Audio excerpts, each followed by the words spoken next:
دعا ہے کہ اللہ جل وعلا مجھے حق بات کہنے اور ہم سب کو اس پر عمل کرنے کی توفیق عطا فرمائے۔ اللہ تعالی جل وعلا نے قرآن مجید اور فرقان حمید کے اندر ایمان والوں کو کچھ ہدایت فرمائی، تعلیم و تربیت فرماتے ہوئے فرمایا یا ایھا الذین آمنوا، اے وہ لوگوں جو ایمان لے آئے ہو، اے ایمان والو۔ تمام لوگوں سے خطاب نہیں، تمام بنی آدم سے خطاب نہیں، صرف اور صرف ایمان والوں سے خطاب ہے۔ ایمان والوں کو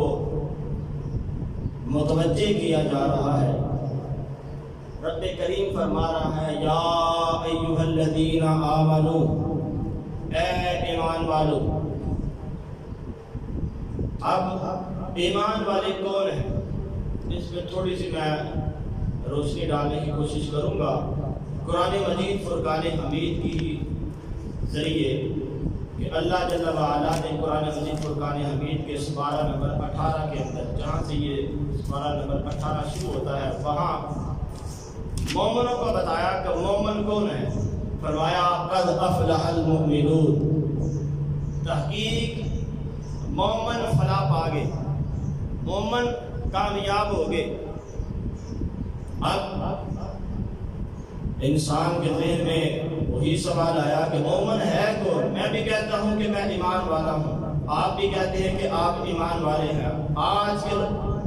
زمانے کے اندر جس کی پشت پر ہاتھ رکھیں گے جواب یہی ملے گا کہ میں ایمان والا ہوں، میں مومن ہوں۔ قرآن مجید فرقان حمید نے ایمان والوں کی صفات کو بیان فرمایا کہ ایمان والے فلاح پا گئے۔ کون ایمان والے؟ فرمایا کہ الذین ھم فی صلاتہم خاشعون، جو لوگ اپنی نمازوں میں عجز و نیاز کرتے ہیں، جو نمازوں میں انکساری گڑ گڑاتے ہیں، ڈرتے ہیں، اللہ جل وعلا کے حضور حاضر ہونے سے ڈرتے ہیں۔ جب اللہ کے دربار میں نماز کے لیے حاضر ہوں تو بڑے خشوع و خضوع کے ساتھ نماز ادا کرتے ہیں، نماز میں ان کا دل لگ جاتا ہے، نماز میں ہی رہتے ہیں۔ فرمایا کہ ایمان والوں کی صفات میں یہ ہے کہ الذین ھم فی صلاتہم خاشعون، جو اپنی نمازوں میں ڈرتے ہیں۔ آگے فرمایا کہ والذین ھم عن اللغو معرضون، فرمایا جو بیہودہ باتوں سے ہر وقت کنارہ کشی کرتے ہیں۔ ایمان والے وہ ہیں جو فحش گفتگو سے، جو جناب والا چغلی سے، جو غیبت سے، ہر بری بات سے ہمیشہ ہر وقت کنارہ کشی کرتے ہیں۔ یہ ایمان والوں کی صفات بیان ہو رہی ہے۔ والذین ھم عن اللغو معرضون، جو ہمیشہ ہر وقت لغو باتوں سے اعراض کرتے ہیں۔ رمضان المبارک کا مہینہ ہو تو بڑی پابندی کے ساتھ نمازیں ہوں، رمضان المبارک کا مہینہ گزر جائے نمازوں کی پرواہ نہ ہو، نمازوں کا خیال نہ ہو۔ یہ ایمان والے ہیں جو نمازوں کی حفاظت کرتے ہیں۔ حدیث مبارکہ کی روشنی کے اندر نبی رحمت صلی اللہ علیہ وسلم کا فرمان مبارک ہے، فرمایا کہ بین الصلاۃ بین المسلم و بین الکفر ترک الصلاۃ، فرمایا کہ مومن اور کافر کے درمیان فرق کرنے والی نماز ہے۔ جو بندہ نماز پڑھتا ہے وہ مومن ہے، جو نماز نہیں پڑھتا فرمایا کہ اس نے کافروں والا عمل کیا۔ اس لیے مومنوں کی نشانیوں کے اندر اللہ جل وعلا نے بار بار فرمایا جو اپنی نمازوں کی حفاظت کرتے ہیں، جو جناب والا نماز کے اندر اللہ سے ڈرتے ہیں۔ اور آگے ارشاد فرمایا اولئک ھم الوارثون، یہ ہیں لوگ وارث، یہ وراثت کے حقدار ہیں۔ اور وراثت کون سی؟ اس میں فرمایا کہ الذین یرثون الفردوس، یہ لوگ ہیں جو جنت الفردوس کے وارث ہیں، جنت کے حقدار یہ لوگ ہوں گے۔ آگے فرمایا ہم فیہا خالدون، اور جنت کے اندر ہمیشہ یہ لوگ رہیں گے۔ یعنی کہ ایمان والے کی صفات کے اندر اللہ جل وعلا نے فرمایا کہ نمازی لوگ، نماز پڑھنے والے لوگ، نمازی کون؟ جو اپنی نمازوں کی حفاظت کرتے ہیں، پابندی کے ساتھ نماز ادا کرتے ہیں، وہ مومن ہے۔ ان کے بارے میں فرمایا قد افلح المومنون، مومن لوگ فلاح پا گئے، تحقیق مومن لوگ فلاح پا گئے۔ اور یہاں اللہ تعالیٰ نے فرمایا سورۃ حجرات کے اندر کہ اے ایمان والو اجتنبوا، اجتناب کرو، بچو، کثیرا من الظن ان الظن بعد اثم، فرمایا کہ بہت زیادہ گمان کرنے سے بچو، اور ارشاد فرمایا کہ ان بعد الظن اثم، بعد گمان وہ گناہ ہے۔ ہمارے ہاں اکثر ہم جناب والا ایک دوسرے کے تجسس میں رہتے ہیں، ایک دوسرے کے عیب ڈھونڈنے کی کوشش کرتے ہیں کہ کب ہمیں جناب والا کوئی گمان کا پتہ چلے، ہمیں کسی گناہ کا پتہ چلے کہ فلاں بندے کے اندر یہ عیب ہے۔ تو فرمایا کہ اے ایمان والو کہ تم گمان سے بچو، اجتنبوا کثیرا من الظن، بہت زیادہ گمان کرنے سے بچو، ان بعد الظن اثم، اور فرمایا کہ بعض گمان وہ گناہ ہوتے ہیں، ولا تجسسوا، اور تجسس میں نہ پڑو، کسی بندے کی وہ جاسوسی نہ کرو، اپنے موبائل کے اوپر کال ریکارڈنگ لگانے اور جناب والا کوشش کرنا کب یہ جناب والا کوئی ایسی بات کہے جو میں ریکارڈ کروں اور پھر اپنے رشتے داروں کو بتاؤں کہ دیکھو دیکھو فلاں بندے نے فلاں وقت تمہارے بارے میں کیا بات کی تھی۔ یہ ہمارے ہاں سنایا جاتا ہے، ہمارے ہاں ریکارڈ کیا جاتا ہے، بہت زیادہ ہے کہ اسی طرح رشتے داروں کے اندر نفرتیں پیدا کی جاتی ہیں، ایک دوسرے کو جناب والا ابھار کر اس کو ریکارڈ کی جاتی ہے، بات کو ریکارڈ جب ہو جائے تو پھر جس کے مخالف وہ بات اس کو سنائی جاتی ہے۔ اللہ جل وعلا نے فرمایا کہ ولا تجسسوا، تجسس میں نہ پڑو، کسی کی خامیاں ڈھونڈنے کی کوشش نہ کرو، کیونکہ اکثر ظن یہ گناہ ہوتے ہیں، غلط ہوتے ہیں۔ اور آگے اللہ جل وعلا نے کیا ارشاد فرمایا کہ ولا یغتب بعضکم بعضا، اور تم ایک دوسرے کی غیبت نہ کرو، ایک دوسرے کی غیبت نہ کرو، یعنی کہ ایک دوسرے کے عیب بیان نہ کرو۔ جس آدمی کا عیب آپ کو پتہ چل جائے کہ اس بندے کے اندر یہ برائی ہے، وہ دوسرا کو نہ بتائیں، پردہ پوشی کریں۔ اللہ جل وعلا کے پیارے حبیب کی حدیث مبارکہ ہے جس کا مفہوم ہے، رسول رحمت صلی اللہ علیہ وسلم نے ارشاد فرمایا کہ جو بندہ اللہ کے بندوں پر پردہ پوشی کرتا ہے، ان کے عیبوں پر پردہ ڈالتا ہے، تو اللہ غفور الرحیم قیامت کے روز اس کے عیبوں پر پردہ ڈالے گا، اللہ پاک اس کے گناہوں پر پردہ ڈال دے گا، وہ ستار ہے۔ جب انسان بھی اس کی صفت کو اپنائے گا تو اللہ پاک جل وعلا نزل کرم فرمائے گا، اور فرمایا کہ تم ایک دوسرے کے ساتھ ولا یغتب بعضکم بعضا، اور فرمایا کہ تم ایک دوسرے کے عیب کیا نہ کرو، غیبت نہ کرو۔ اور نبی کریم صلی اللہ علیہ وسلم کے ایک پیارے صحابی نے عرض کیا نا، یا رسول اللہ صلی اللہ علیہ وسلم، اگر جو ہم غیبت بیان کر رہے ہیں، کسی کی خامی بیان کر رہے ہیں، وہ واقعی اس میں خامی ہو جو ہم بیان کر رہے ہیں، مثال کے طور پر وہ آدمی ہے، فلاں آدمی ہے، وہ بڑا جناب والا جھوٹ بولنے والا ہے، جھوٹا آدمی ہے، یہ بات اگر ہم کسی اور اس کے علاوہ کسی اور کے سامنے کرتے ہیں اور ہمیں پتہ ہے کہ جب اس کو بھی پتہ چلا کہ میں نے بتایا ہے کہ یہ آدمی جھوٹا ہے، یہ آدمی مکار ہے، یہ آدمی فلاں باز ہے، یہ آدمی جناب والا زانی ہے، یہ آدمی شرابی ہے، اب مجھے علم ہے، میں اگر کسی بھی مومن کو بتاؤں کہ بھائی وہ آدمی تو شراب پیتا ہے، صحابی نے کہا کہ واقعی اگر وہ بندہ شراب پیتا ہو تو یا رسول اللہ کہ یہ بھی غیبت ہے، تو رسول رحمت صلی اللہ علیہ وسلم نے فرمایا ہاں ہاں یہی تو غیبت ہے، اگر جس پر تم کہہ رہے ہو کہ فلاں آدمی جناب والا شراب پیتا ہے، اگر وہ نہ پیتا ہوا تو یہ تم نے تہمت لگائی ہے اس پر۔ غیبت اس چیز کا نام ہے کہ جس کی جو برائی بیان کی جائے وہ برائی اس میں پائی جائے تو یہ غیبت بنے گی۔ اور اللہ جل وعلا نے کیا ارشاد فرمایا قرآن مجید میں، فرمایا کہ ایک دوسرے کی غیبت نہ کرو، اور فرمایا ایحب احدکم ان یاکل لحم اخیہ میتا فکرہتموہ، فرمایا کیا تم میں سے کوئی بندہ یہ پسند کرتا ہے اپنے مردہ بھائی کا گوشت کھائے، یعنی کہ غیبت بیان کرنی، کسی کے عیب لوگوں کو بتانا، کسی کے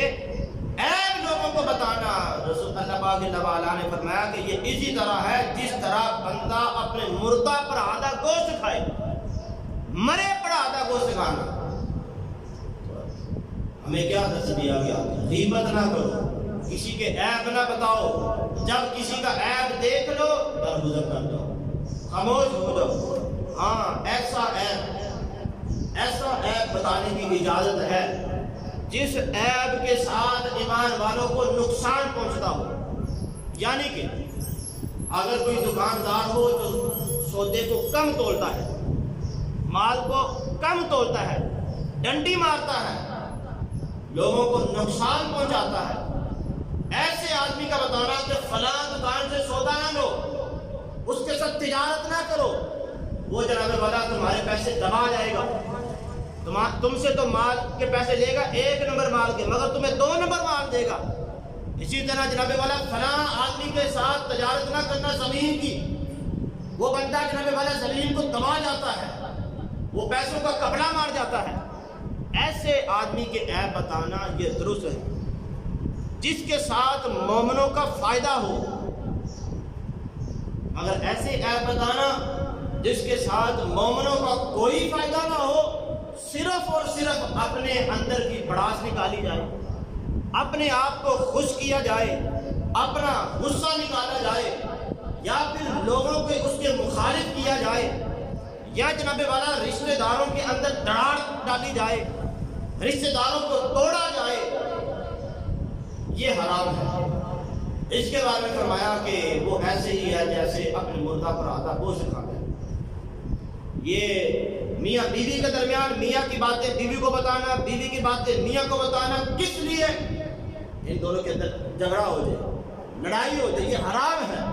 اور بلکہ احادیث مبارکہ کا مفہوم ہے، علماء کرام سے ہم نے سنا، فرمایا کہ جب اگر کوئی بندہ کسی میاں بیوی کے درمیان تفرقہ ڈالتا ہے، لڑائی ڈالتا ہے، اور وہ میاں بیوی جب آپس میں جھگڑا کرتے ہیں، اس جھگڑے کی آواز کو سن کر اللہ کا عرش بھی کانپ جاتا ہے، یعنی کہ غضب میں آ جاتا ہے، اتنا بڑا یہ گناہ ہے۔ اور پھر روایات میں آتا ہے کہ ہر روز شام کے وقت شیطان مردود ملعون اپنے تخت کو بچاتا ہے، بچا کر اپنے چیلوں سے پوچھتا ہے، ہاں بھائی تم کیا کر کے آئے؟ وہی آدمی کہتا ہے کہ جناب پتا آج میں نے فلاں آدمی کو شراب پلا دی۔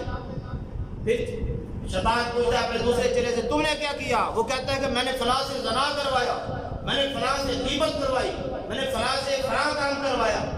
شیطان سنتا جاتا ہے، آخر کے اندر ایک چھوٹا سا چیلا اس سے مخاطب ہوتا کہتا ہے کہ تو بتا تو نے کیا کیا؟ وہ چھوٹا چیلا یہ کہتا ہے کہ حضرت استاد جی بڑا کام تو نہیں کر کے آیا، چھوٹا جا کام کیتا، صرف میاں بیوی کے درمیان لڑائی پوا دیتی ہے،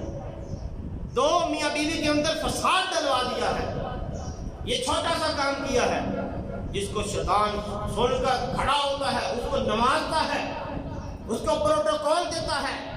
اس کو شاباش دیتا ہے، جس پر چیلا تعجب کے ساتھ پوچھتا ہے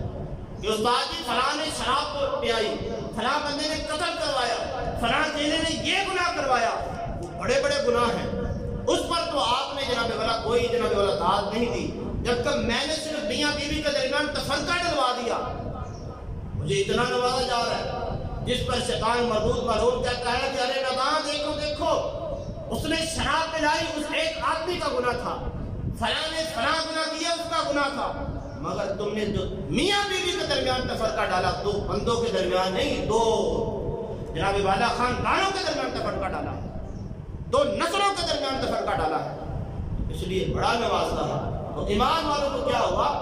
حکم فرمایا گیا کہ تم تجسس نہ کرو، تم غیبت نہ کرو، تم لوگوں کے درمیان تفرقہ نہ ڈالو، بلکہ ہمیشہ اپنے آپ کی اپنی زبان سے اچھے الفاظ نکالو، اچھی گفتگو کرو، جسے حضرت حسن بصری رضی اللہ تعالیٰ ارشاد فرماتے ہیں کہ جسم کا زخم اتنا اثر انداز جسم پر نہیں ہوتا، جسم کا اثر جسم پر اتنا زیادہ اثر انداز زخم نہیں ہوتا جتنا زیادہ ایمان پر غیبت اثر انداز ہوتی ہے۔ غیبت کرنے سے انسان کا ایمان چلا جاتا ہے، ایمان خطرے میں آ جاتا ہے۔ اور حضرت حسن بصری رضی اللہ تعالیٰ کا یہ معمول تھا، جب ان کو پتہ چلتا تھا نا کہ میرے بارے میں کسی نے غیبت کی ہے تو آپ اس کے لیے تحفے بھیجا کرتے تھے، اس کے لیے نذرانہ بھیجا کرتے تھے۔ لوگ پوچھتے تھے حضرت فلاں آدمی نے تو آپ کے بارے میں غیبت کی ہے، آپ کو برا بناتا ہے، آپ پیسے کیوں دیتے ہیں اس کو، آپ تحفے کیوں دیتے ہیں؟ تو حضرت حسن بصری رضی اللہ تعالیٰ فرماتے ہیں کہ جب وہ میرے بارے میں غیبت کرتا ہے تو مجھے نیکیوں سے نوازتا ہے۔ خود تو وہ گناہگار ہوتا ہے مگر میرے لیے نیکیوں سے مجھے نوازتا ہے، تو اس لیے میں اس کو ہدیہ دیتا ہوں کہ اس نے مجھے نیکیاں میرے نامہ اعمال میں لکھی۔ قیامت کا روز ہوگا، نبی کریم صلی اللہ علیہ وسلم کی احادیث سے مبارکہ ہے کہ کچھ بندے اللہ جل وعلا کی بارگاہ میں عرض کریں گے یا باری تعالیٰ ہم نے فلاں فلاں نیکی کی، دنیا کے اندر فلاں فلاں نیکی کا کام کیا، خیرات کی، صدقہ دیا، ہم نے لوگوں کی مدد کی، اگر ہمارے نامہ اعمال تو خالی ہے، وہ نیکیاں کہاں گئی؟ رب العالمین فرمائے گا یاد کرو فلاں وقت فلاں مومن بھائی کے بارے میں تم نے غیبت کی تھی، جب تم نے غیبت کی تھی تو تمہارے نامہ اعمال سے نیکیاں ختم کر کے اس کے نامہ اعمال میں لکھ دی گئی۔ اس لیے غیبت سے بچنا چاہیے۔ ہمیشہ جب بھی آپ کسی اپنے مومن بھائی کا، مسلمان کا کوئی گناہ دیکھ لیں، کوئی غلطی دیکھ لیں، درگزر کر جائیں، چھپا جائیں، کسی کو نہ بتائیں، کسی کو نہ بتائیں۔ اگر آپ اس کی غلطی، اس کا گناہ کسی کو بتائیں گے، اس کی بری عادت کسی کو بتائیں گے تو اس کا نقصان صرف اور صرف آپ کی ذات کو ہوگا، کہ آپ کی وہ خیرات، وہ صدقات، وہ نمازیں، وہ جناب والا حج، وہ زکات، وہ بڑے بڑے نیکی کے کام آپ کے نامہ اعمال سے مٹا کر اس کے نامہ اعمال میں لکھ دیے جائیں گے۔ دعا کہ اللہ جل وعلا ہمیں نبی رحمت صلی اللہ علیہ وسلم کی تعلیم و تربیت پر عمل کرنے کی توفیق عطا فرمائے۔